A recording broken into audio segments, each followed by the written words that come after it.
What's going on, guys? Welcome back here to another video. I know it has been some time. Really no excuse for that. It's just kind of me, probably being a little bit lazy, to be completely honest. And I am in the midst for a new camera because I know this camera isn't really that great. I've kind of just made it work to kind of learn the basics here. And I'm really not a fan of the program I'm using, but I'm going to make it work. So I'm going to get right into a project we got going on here. So we are working on the truck here. I kind of got fitted one of Mark's intakes from MDDP Performance, and we are going to be working on basically some power steering lines. So you guys probably know that these power steering lines in these GM trucks, grabbing a light here, like you can see this one, how it's all wet. The rubber parts of them tend to leak a lot. So what we are going to do is kind of come up with some new lines, and then you can see how down there they're the metal preformed, and like this one specifically right here comes the whole way over here and wraps up around and whatever. It's just unnecessary. Up here, this one, if you ever go to take this intercooler pipe off, it's a pain in the butt. You got to bend it out of the way, and they're just not good, and they're expensive to replace.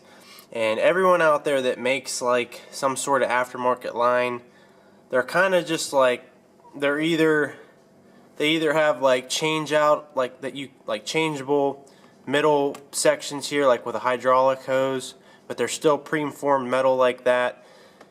And the biggest thing I don't like is they're just not clean. Like they take up a lot of space. You can't move them out of the way. So we are going to be trying to use some PTFE lines, which is basically like AN lines. So like this stuff up here, like you can see an AN fitting there. Basically what we did there.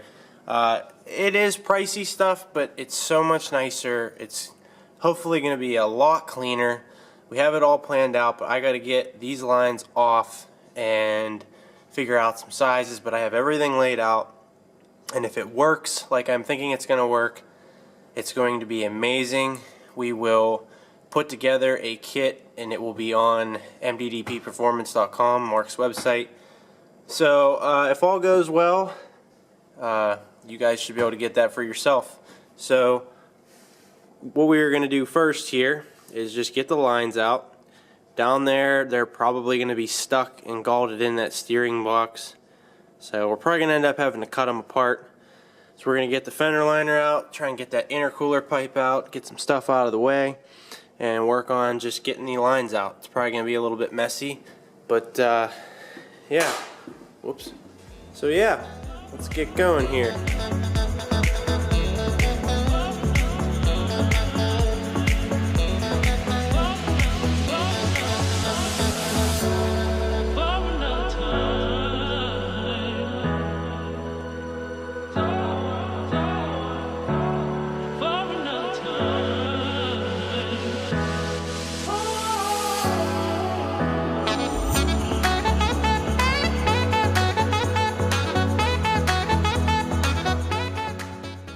Alright, so we got the truck jacked up here, gonna get the wheels off, got that pipe out of the way, freed up a bunch of space.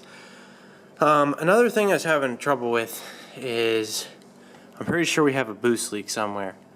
I don't know where it is. I first pointed to that boot down there because I think that was still a factory boot. You can kind of see how thin it is, and it actually has, see if I can show you here. Come on. There's one.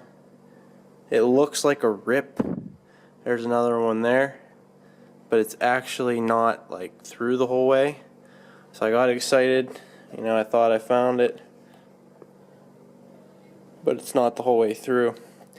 But still, if there's a boot that's leaking, it's definitely this one because it's just so thin, and all my other ones are like this here, like the real thick stuff. So we're replacing that no matter what. But we're going to show you guys how to do a boost leak test. I have a kit I borrowed off Mark, so we'll hook this pipe back up and charge up the system, So we're gonna get these wheels off here, get the front end set back down on jack stands, and continue on.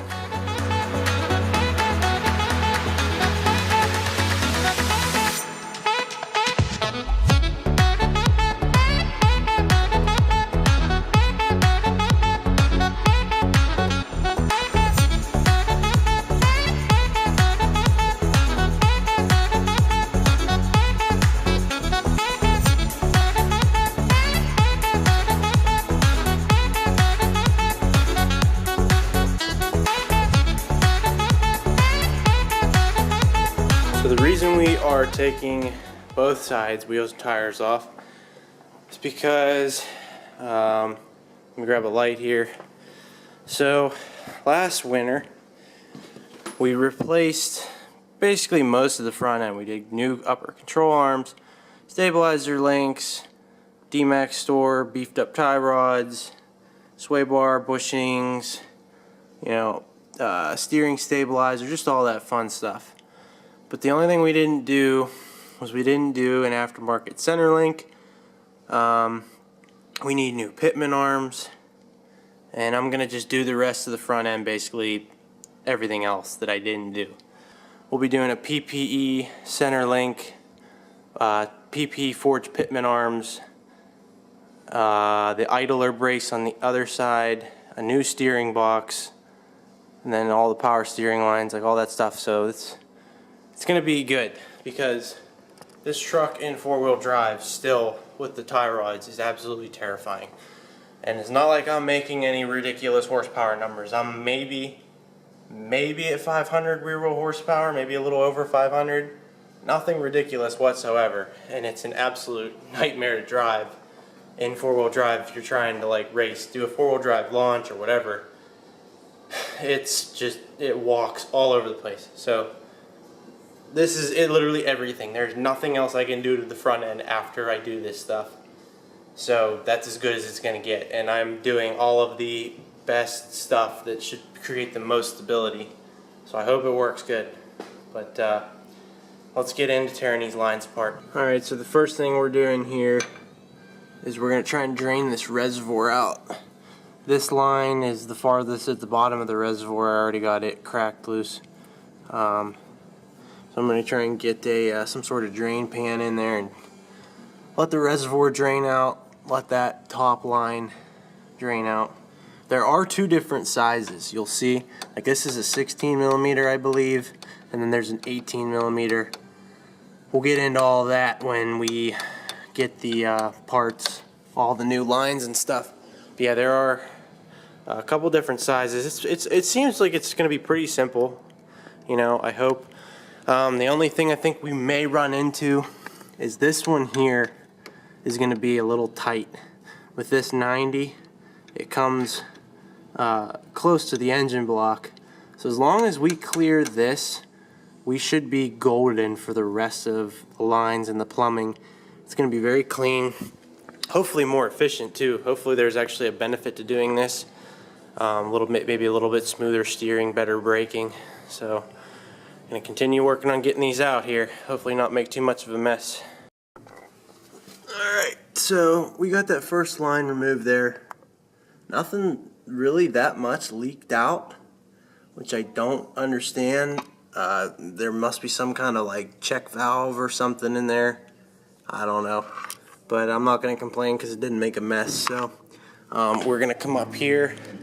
This is the other end of that line. This is an 18 millimeter. So like I said, when we get all these out, we got to get those sizes figured out. I think it should be 16 millimeter and 18 millimeter. Should be the two sizes. So we'll get this one out here.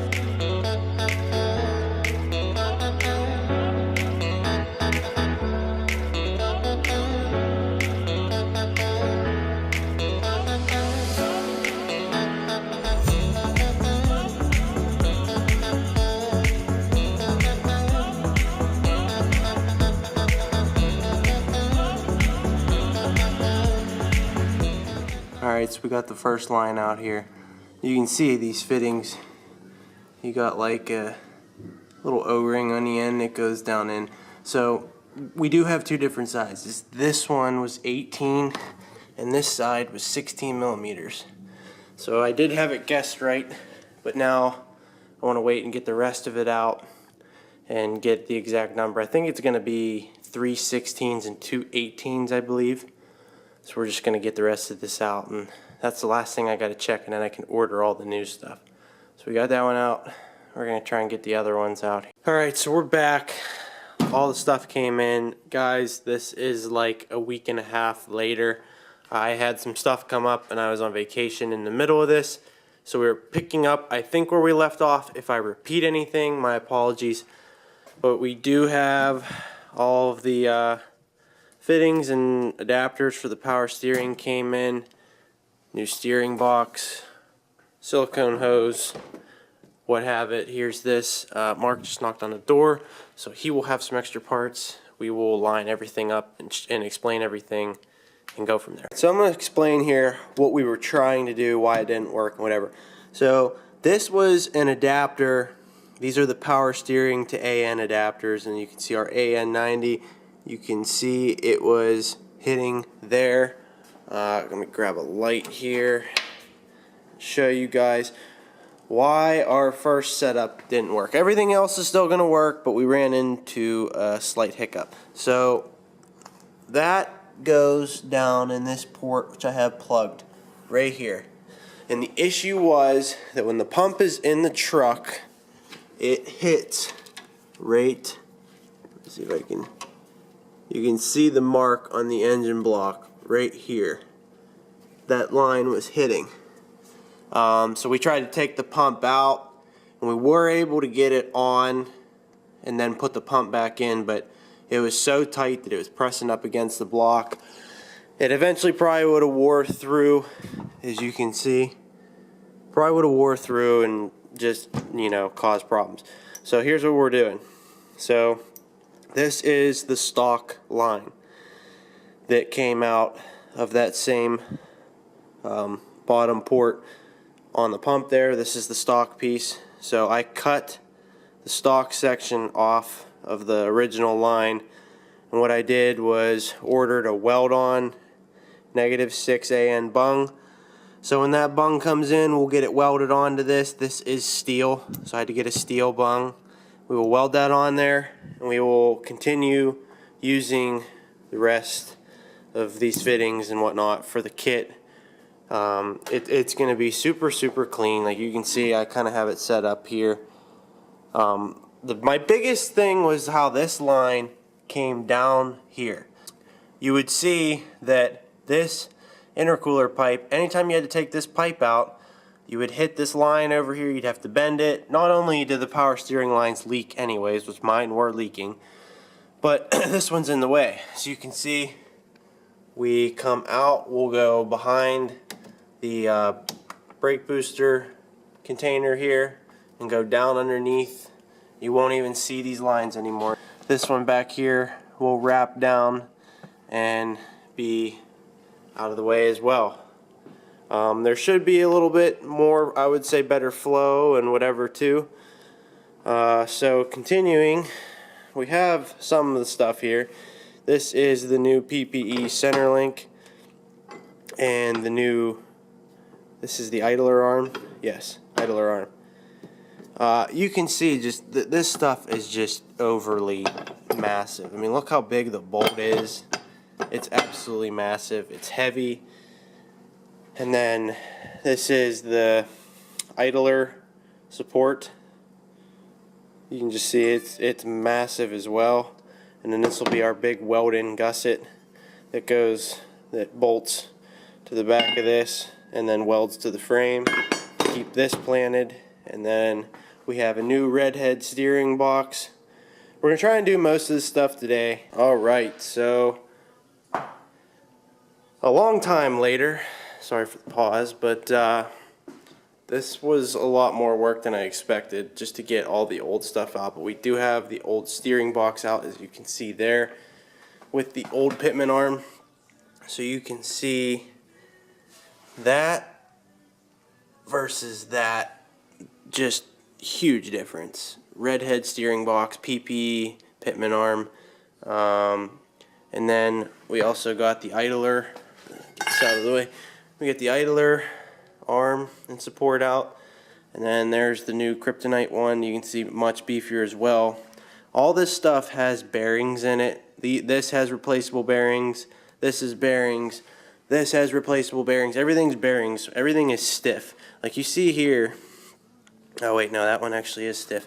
One of these, I can't move it with my fingers. But these are free. They can like kind of move around, whereas these are just permanently rigid. And then this is the weld-in gusset that will bolt like this, and then this side here welds to the frame. It'll be much more rigid. And then we come over here to the center link. I already have the new PPE one set up. This is their welded and drilled center link, which allows use for the much bigger bolt, idler, and pitman arms. It is straight, and I have Duramax store tie rods. They're already on there, ready to go. So again, huge size difference. But my main thing I recommend would be when you go to take the center link off of these, you will need a tie rod and pitman arm puller. It kind of is a tight fit to get it around this rubber boot, but this one was stuck pretty bad. I never would have got it off without that puller, so that is a must. But other than that, it's a pretty straightforward job. You can see all the room down in here with all that stuff out of the way. So we're going to bolt the steering box in, and that'll probably be it for a little bit here. Alright, so you can see down in there we have the new steering box mounted in, and that's pretty straightforward. You will need two people. We slid it down from the top, like down in. You can take it out all sorts of ways. We came out over the frame rail here. Or no, we didn't. We tried that and it was too tight, so we went down and out. And then we came to go with the new one. We came just down in. That worked pretty good. Definitely a two-man job. Just 3 bolts. 1, 2, 3. Real simple. So that's going to pretty much wrap it up for this video. We will continue the next video with assembling the rest of that stuff and finishing the power steering lines, but I can tell this video is dragging out a little bit long, so we're gonna wrap this one up. I don't want to make it a 30-minute video of me just rambling on and on and on. So yeah, thanks for watching, guys. We'll see you on the next one here. Please like and subscribe if you haven't, and there'll be more coming here, so stay tuned. We'll see you on the next one.